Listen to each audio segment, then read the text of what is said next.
إن تنصروا الله ينصركم ويثبت أقدامكم.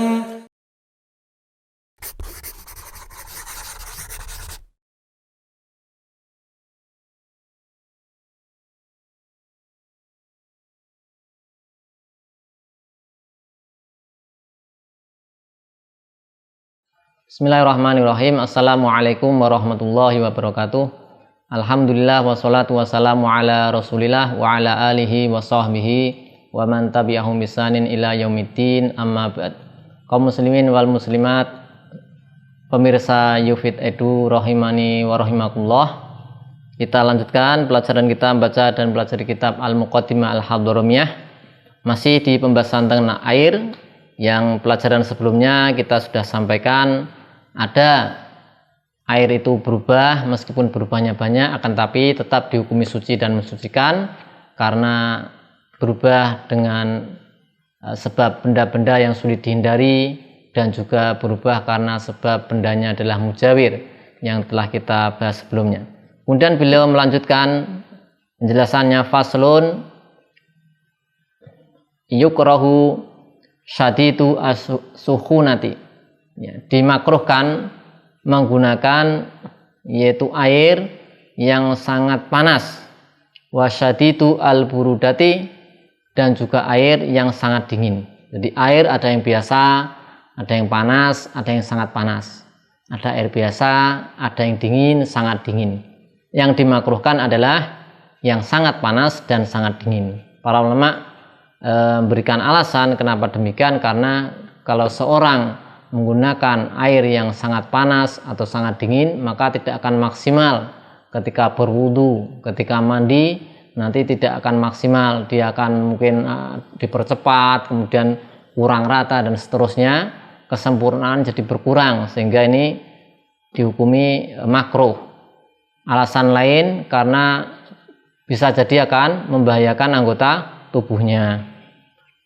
Kemudian wasyamsu wal musyammasu fi jihatin haratin fi ina'in muntabi'in. Demikian juga makruh menggunakan air musyammas. Ada istilah air musyammas, air yang terkena terik sinar matahari. Ini juga hukumnya makruh. Fi jihatin haratin, di area daerah negeri yang sangat panas.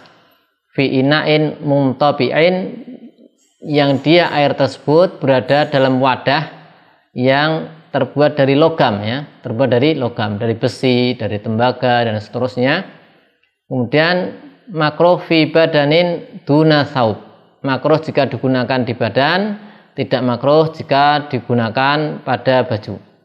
Nah, di sini beliau menyebutkan ada air, dia itu suci, mensucikan, masuk kategori tohur, suci, mensucikan, akan tapi hukumnya makruh menggunakan. Artinya ketika orang ini menggunakan air tersebut, maka sah saja, dia wudhu pakai air yang sangat panas, apakah sah? Sah, tapi hukumnya makruh, masih masuk ke air tohur, hanya hukumnya makruh, sehingga sebaiknya dihindari. Yang pertama tadi adalah sangat panas, kedua adalah sangat dingin, yang ketiga air musyammas, air yang terkena terik sinar matahari. Dan beliau memberikan catatan makruhnya air musyammas yang terkena terik sinar matahari adalah, yang pertama beliau mengatakan fi jihatin haratin, di area atau negeri yang sangat panas. Biasa ulama mencontohkan biasa di negeri Hijaz atau di negeri Hadramaut, maka ini area yang sangat panas. Adapun negeri yang dingin seperti area negeri Syam, kemudian yang cuacanya itu dia pertengahan seperti Mesir, maka ini tidak masuk. Ini syaratnya kapan air musyammas itu makruh digunakan. Yang pertama ketika dia berada di area yang sangat panas. Kemudian yang kedua beliau mengatakan hukumnya makruh jika air tersebut berada dalam wadah yang terbuat dari logam, di besi, di tembaga, ataupun logam-logam yang lainnya, maka ini hukumnya nanti jadi makruh.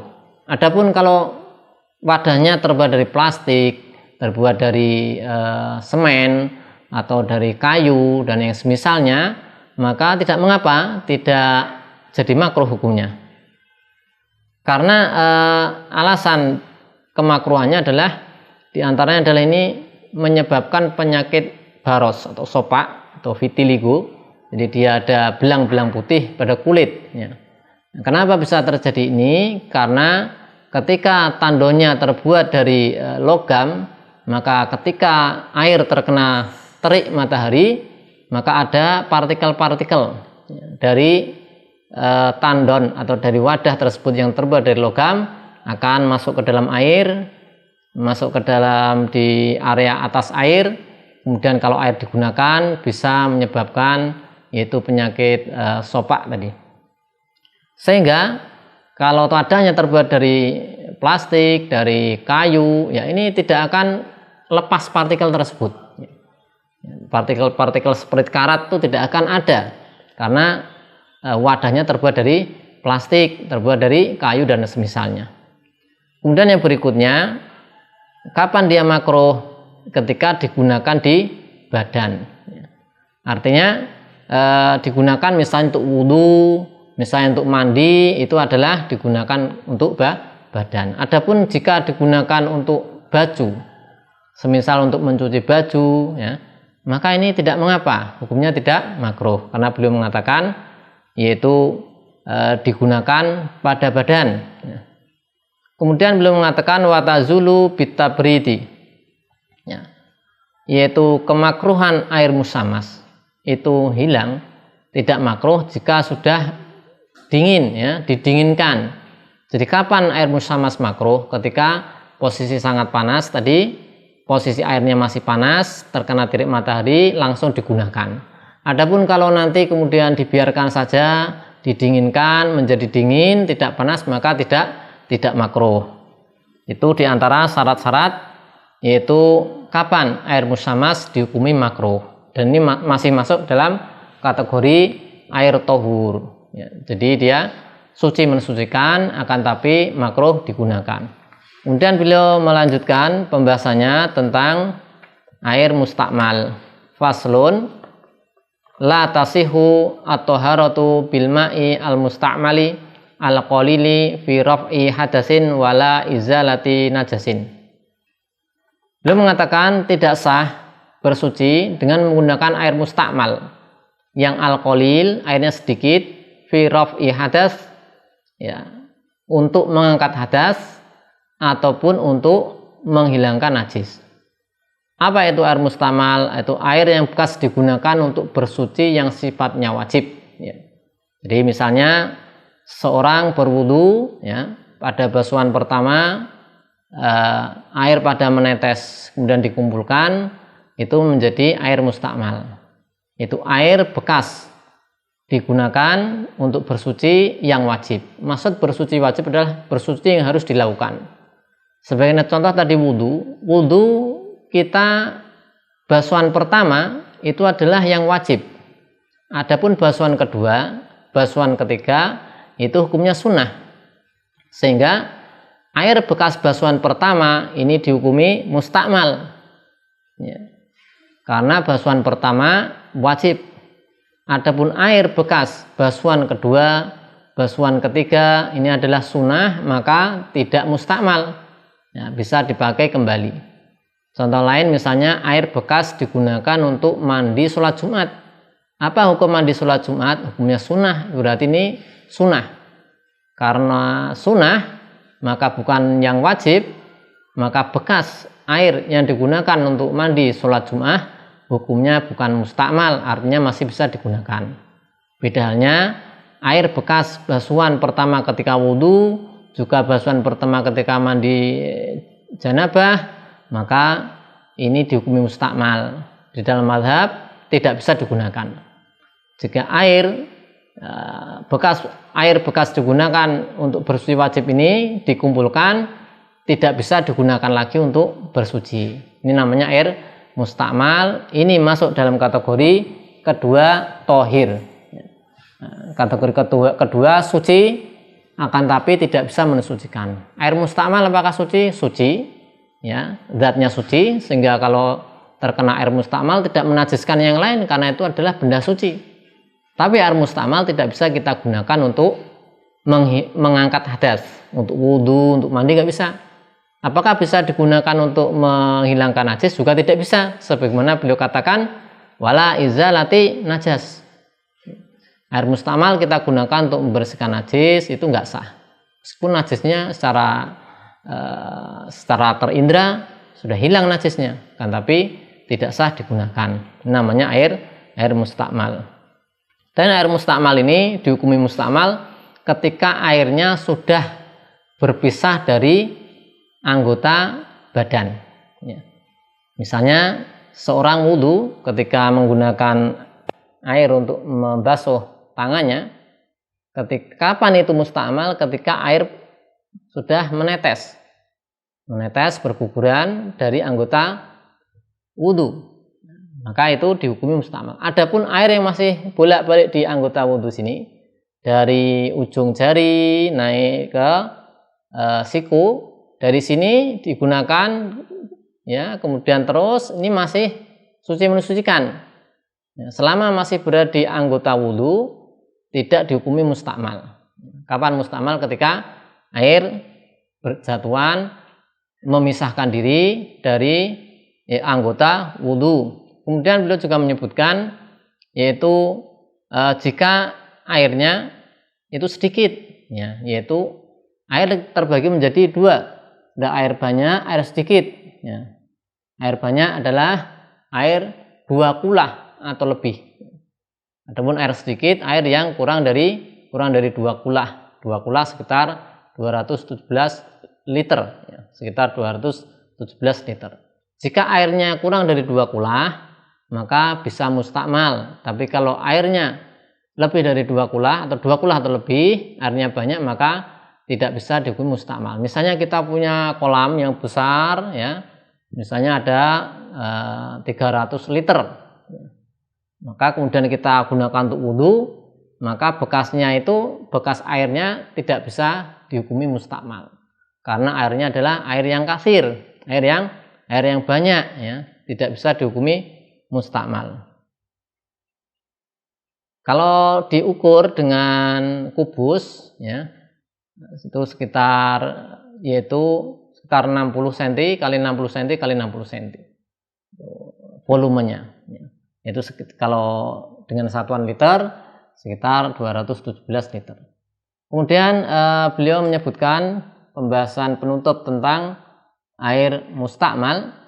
Beliau mengatakan fa idza adkhala al-mutawadhi'u yadahu fil ma'i al-qalil ba'da ghusli wajhihi wairon bin al-igtirafa sara al-ma'u mustakmalan. Ini ada masalah tentang orang berwudu.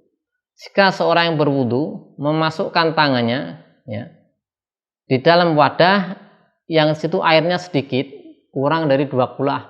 Katakanlah misalnya ini hanya 100 liter misalnya, airnya sedikit.